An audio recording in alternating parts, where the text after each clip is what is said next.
بسم اللہ الرحمن الرحیم۔ سیقول السفہاء، ان قریب کہیں گے بے وقوف لوگ، من الناسی لوگوں میں سے، ما ولاہم کس چیز نے پھیر دیا ان کو، عن قبلتہم التی اس سے ان کو اپنے قبلے سے، التی جس پر کانو علیہا وہ تھے۔ ان قریب بے وقوف لوگ کہیں گے کہ کس چیز نے پھیر دیا ان کو اپنے قبلے سے جس پر وہ تھے۔ قل للہ المشرق والمغرب، کہہ دیجئے اللہ ہی کے لیے مشرق ہے اور مغرب ہے، یہدی وہ ہدایت دیتا ہے، من یشاء جسے چاہتا ہے، الی صراط مستقیم سیدھے رستے کی طرف۔ اب اس کو تھوڑا سا سمجھے کہ یہ آیت، اس آیت میں کیا بتایا جا رہا ہے۔ اس آیت میں تحویل قبلہ کا حکم ہے، یعنی حکم آیا، اللہ تعالیٰ نے حکم بھیجا آپ صلی اللہ علیہ وسلم کے پاس قبلے کو بدلنے کا، قبلے کو چینج ہونے کا۔ تو حضرت عبداللہ بن عباس رضی اللہ تعالیٰ عنہ فرماتے ہیں کہ تحویل قبلہ یعنی قبلے کو بدلنے کا حکم یہ ایک دفعہ ہوا جب آپ صلی اللہ علیہ وسلم مکہ میں تھے تو بیت المقدس کی طرف رخ کر کے نماز پڑھتے تھے، بیت اللہ کی طرف استقبال ہوتا تھا، سامنا ہوتا تھا۔ جب مدینہ گئے تو بیت المقدس کی طرف نماز پڑھنے لگے، 16-17 مہینے تک اسی طرف رخ کر کے نماز پڑھنے کا حکم آیا۔ پھر اس کے بعد پھر دوبارہ بیت اللہ کی طرف جو ہے دوبارہ حکم آیا اور بیت اللہ کی طرف نماز پڑھنے لگے رخ کر کے۔ لیکن اکثر مفسرین حضرات فرماتے ہیں کہ تحویل قبلہ یہ 2 دفعہ ہوا ہے۔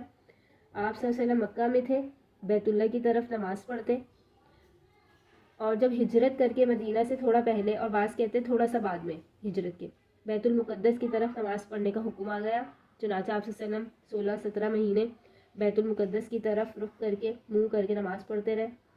پھر آپ کی دلی خواہش کے مطابق دوبارہ اللہ نے بیت اللہ کو ہی آپ کا قبلہ قرار دیا، اور اللہ تعالیٰ اپنے محبوبوں کی دلی خواہش کو اسی طرح پورا فرماتے ہیں۔ اب دیکھیں اللہ نے فرمایا کہ ان قریب بے وقوف لوگ کہیں گے کہ کس چیز نے تمہارے قبلے کو پھیر دیا۔ تو اب یہاں پہ دیکھیں یہود اور نصارہ وہ یہی کہیں گے، سوالات کریں گے مسلمانوں پہ، تو اللہ تعالیٰ نے یہاں پہ آگے ہی فرما دیا کہ اللہ کے لیے مشرق اور مغرب ہے، یعنی کوئی بھی سمت ہو، مشرق ہو چاہے مغرب ہو۔ اب ایسا نہیں ہے یہاں مشرق اور مغرب کی بات کی گئی ہے تو جنوب اور شمال کی نفی کی گئی ہو، کوئی بھی سمت ہو وہ اللہ ہی کے لیے۔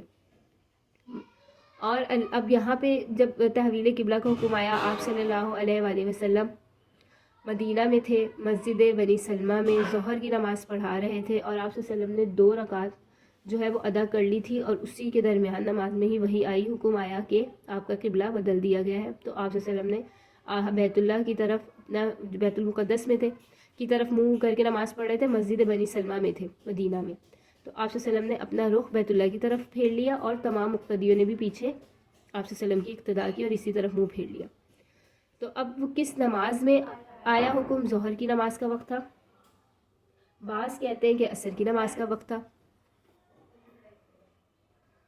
اور اللہ تعالیٰ نے آگے جب یہ مشرکین اس طرح کرنے لگے کہ قبلہ جو ہے بدل دیا، پہلے مسلمانوں کا دوسرا قبلہ تھا اب دوسرا قبلہ ہو گیا، یہ ہمارے قبلے کی پیروی کرنے لگے ہیں، ہمارا قبلہ تھا پہلے بیت المقدس، تو اللہ نے اس چیز کی نفی فرما دی کہ یہاں پر اللہ کو صرف امتحان لینا مقصود تھا۔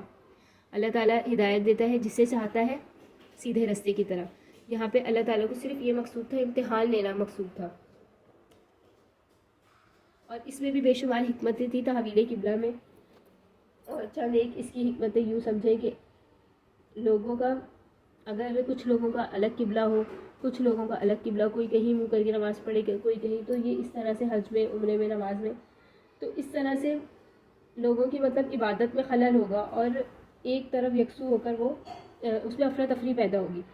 تو اللہ تعالیٰ نے تمام لوگوں کا ایک ہی قبلہ فرمایا، کیونکہ یہود و نصارہ کا قبلہ بیت المقدس تھا اور مسلمانوں کا بیت اللہ تھا۔ پھر اللہ نے وہ چینج کر کے بیت المقدس کر دیا، پھر دوبارہ چینج کر کے بیت اللہ ہی سب کا کر دیا، لیکن وہ اپنے ہی قبلے پہ اٹکے رہے کہ ہمارا یہی قبلہ ہے جو ہمارے پہلے انبیاء کا تھا۔ اور بعض کہتے ہیں کہ مشرکین کا یہ کہنا تھا کہ مسلمان بیت اللہ کی طرف عبادت کرتے تھے، اور تو پھر وہ یوں کہتے تھے کہ وہ نعوذ باللہ اللہ کے گھر کی ہی عبادت کرتے ہیں، اللہ کی عبادت نہیں کرتے، اللہ کے گھر کی عبادت۔ تو اللہ نے اس چیز کی نفی کر دی کہ اب تو اللہ نے چینج کر دیا قبلہ، اب تو وہ بیت المقدس کی طرف منہ کرتے، تو مسلمان اللہ کے حکم کی جو ہے عبادت کرتے ہیں، اللہ کی عبادت کرتے ہیں، جس طرف اللہ کا حکم آتا ہے اسی طرف پھر جاتا ہے. تو بیت اللہ کی عبادت نہیں کرتے، اللہ کی عبادت کرتے ہیں. وہ حکم ہے کہ اس طرف منہ کر کے نماز پڑھی جائے تو اپنا منہ اس طرف کرتے ہیں، حکم کی تعمیل کرتے ہیں، پیروی کرتے ہیں. نبی علیہ السلام اور صحابہ کرام رضی اللہ تعالیٰ عنہ اور تمام لوگوں کو اللہ نے یہ بتانا مقصود تھا کہ کوئی بھی سمت، کوئی بھی رخ جو ہے وہ حیثیت، خصوصیت نہیں رکھتا. اللہ کا حکم اور اس کی تابعداری، اس کی پیروی، یہ قابل قبول ہے، اس کی ویلیو ہے. تو اللہ کے لیے تمام سمتیں ہیں، وہ چاہے مشرق ہو مغرب ہو. اب جب بھی حکم آیا، اللہ کی پیروی کرنے کا حکم آیا کہ مشرق کی طرف منہ کرو، مغرب کی طرف منہ کرو. پہلے حکم آیا بیت اللہ کی طرف، پھر آیا بیت المقدس کی طرف، پھر دوبارہ آ گیا بیت اللہ کی طرف. اور اگر ہم اس کی تاریخ کا واقعہ دیکھیں تو وہ بہت زیادہ جو ہے تفصیلی ہے. مختصر یہ ہے اس میں کہ اللہ تعالیٰ نے حضرت آدم علیہ السلام کو بتایا کہ میں آپ کو اپنا نائب بنا کے دنیا میں بھیجوں گا. تو فرشتوں کے ذریعے بیت اللہ کی بنیاد اٹھائی. سب سے پہلے فرشتوں نے بیت اللہ کی بنیاد رکھی. بیت اللہ کی بنیاد رکھی. بیت اللہ کی طرف رخ کر کے آدم علیہ السلام عبادت کرتے تھے.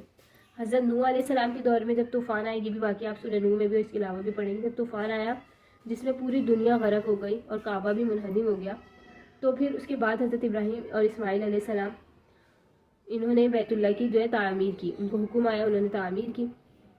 تو وہ بیت اللہ کی طرف رخ کر کے عبادت کرتے. پھر جب بنی اسرائیل میں اور انبیاء مبعوث ہوئے تو ان کو بیت المقدس کی طرف رخ کر کے عبادت کرنے کا حکم ملا، وہ اس طرف کرتے. پھر نبی علیہ السلام جب مبعوث ہوئے تو پہلے بیت اللہ کی طرف عبادت کرتے تھے. پھر ہجرت کی تو مدینے میں آئے، 16-17 مہینے بیت المقدس کی طرف رخ کر کے نماز پڑھنے کا حکم آیا. اس کے بعد نماز میں ہی جو ہے بیت اللہ کی طرف نماز پڑھنے کا حکم آ گیا، آخری حکم. اس کے بعد کوئی حکم نہیں آیا اور یہ حکم قیامت تک جاری رہے گا.